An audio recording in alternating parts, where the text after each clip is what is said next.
안녕하세요. 정상조입니다. 여러분을 아주 오래간만에 뵙게 되는 것 같습니다. 지난 8주 동안 박준석 교수님과 함께 특허법과 저작권법에 대해서 아주 재미있고 유익한 이야기를 많이 들으셨을 것으로 압니다. 오늘은 저와 함께 상표의 개념에 대해서 공부를 하도록 하겠습니다. 오늘 배우실 상표는 지난 8주 동안 배우신 특허나 저작권과 많은 차이가 있습니다. 예를 들어서 특허나 저작권은 물권에 아주 유사한 권리인데 반해서 상표는 그러한 속성도 있지만 동시에 불법 행위와 같은 그런 속성도 가지고 있습니다. 상표의 보호는 물권에 유사한 보호를 해주는 상표법과 불법 행위에 유사한 보호를 해주는 부정경쟁방지법에 의해서 보호를 받고 있습니다.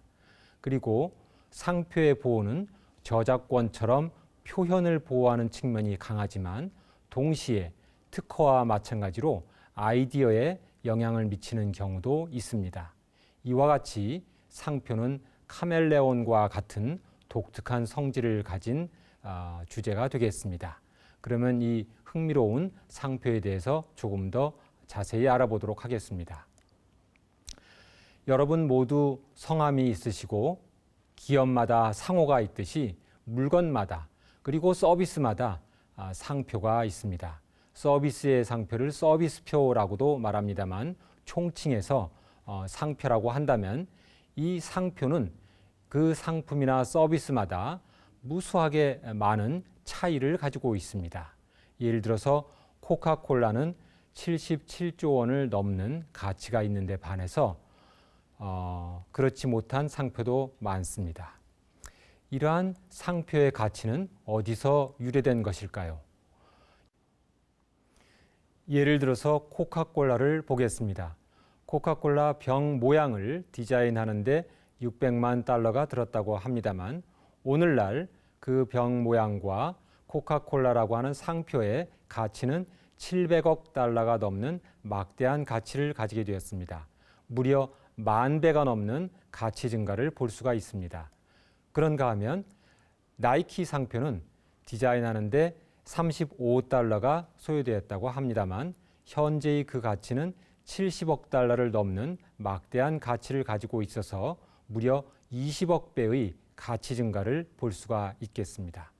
그리고 국내 저명 상표인 삼성의 경우에도 그 디자인에 그렇게 많은 비용이 들지 않았겠습니다만 오늘날 그 가치는 195억 달러에 달하는 것으로 알려져 있습니다. 그러면 이와 같이 이 상표의 가치가 커다란 증가를 하는 데 있어서는 그 배경에 결국 그 상품과 서비스에 대한 소비자의 명성과 신용, 그 상품과 서비스에 대한 소비자의 신뢰, 그 상품과 서비스의 명성이 그만한 재산적 가치를 가지기 때문에 상표의 가치가 그렇게 크게 평가되고 있는 것으로 말할 수 있습니다. 그러면 이러한 그 상표를 만일에 보호하지 않는다면 어떠한 현상이 일어날까요? 단순히 상표권자가 재산을 잃는다라고 하는 것 이외에 많은 부작용이 생길 수가 있습니다. 바로 그 점이 오늘 상표를 보호하고 상표를 공부하게 된 이유이기도 합니다. 예를 들어서 제가 설탕물을 만들어서 코카콜라라고 팔면 어떻게 되겠습니까? 소비자들은 속아서 제가 만든 설탕물을 코카콜라로 알고 마실 수도 있겠지요. 또 중국에서 짝퉁 휴대폰을 갤럭시 S라고 해서 판다면 어떻게 되겠습니까? 처음에는 소비자들이 짝퉁 휴대폰도 갤럭시 S로 알고 사서 쓸 것입니다. 그러나 그 소비자들이 속았다는 것을 알고 거기에 대해서 그 상품에 대한 불신을 하게 될 것이고 궁극적으로는 그 상품에 대해서 구입할 단계에 여러 가지 조사를 하지 않을 수가 없게 되고 결국 거래를 위축시키는 부작용이 이제 초래가 된다고 할 수 있겠습니다. 그래서 상표의 보호는 단순히 상표권자의 보호에 있지 않고 소비자가 정보를 쉽게 파악해서 거래를 효율적으로 하는 것을 도와주는 굉장히 커다란 사회적 기능을 하고 있다고 말할 수 있습니다.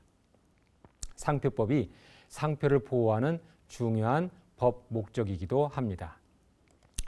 그러면 이 상표의 보호는 상표법이나 상표법 부정경쟁 방지법에 의해서만 보호하는 것은 아닙니다.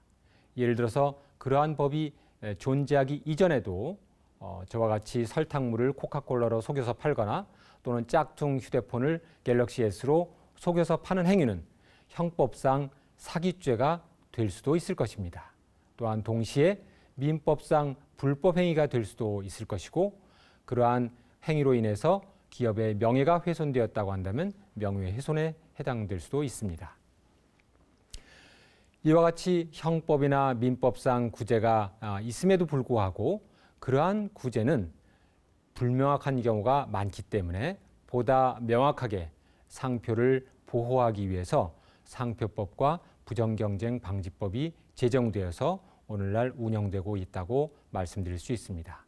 그래서 오늘 상표법과 부정경쟁 방지법에 대해서 설명드리기 전에 그러한 일반법에 대해서 조금 더 설명을 드리겠습니다. 다시 말씀드리면 그 상표법과 부정경쟁 방지법이 상표를 통해서 소비자의 신용과 그 상표에 붙어 있는 명성을 보호하는데 그러한 그 상표법이나 부정경쟁 방지법 이외에도 여러 가지 보호 방법이 있다는 것을 알 수가 있고 그 점에 대해서 조금 더 부연 설명드리도록 하겠습니다.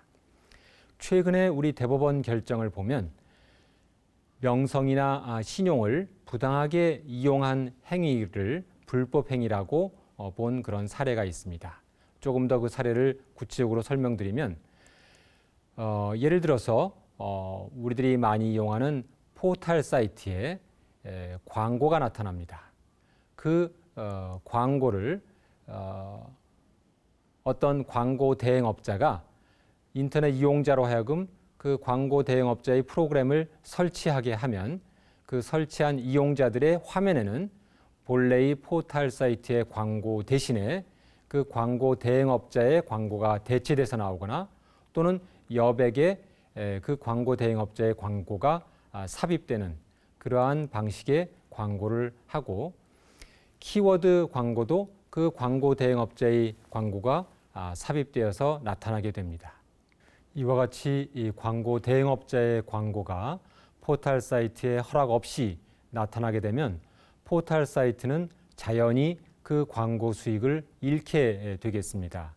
그러면 포털 사이트가 그 광고의 손실이 그러한 광고 대행업자의 허락 없는 광고로 인해서 생긴 것이다 이렇게 생각하게 될 것이고 그것은 그 포털 사이트가 이제까지 쌓아온 명성과 신용을 이용한 부당이득이다 이렇게 주장하게 될 것입니다. 그래서 이러한 분쟁이 소송으로 제기된 바 있고 이에 대해서 여러 가지 논점들이 제기되었습니다.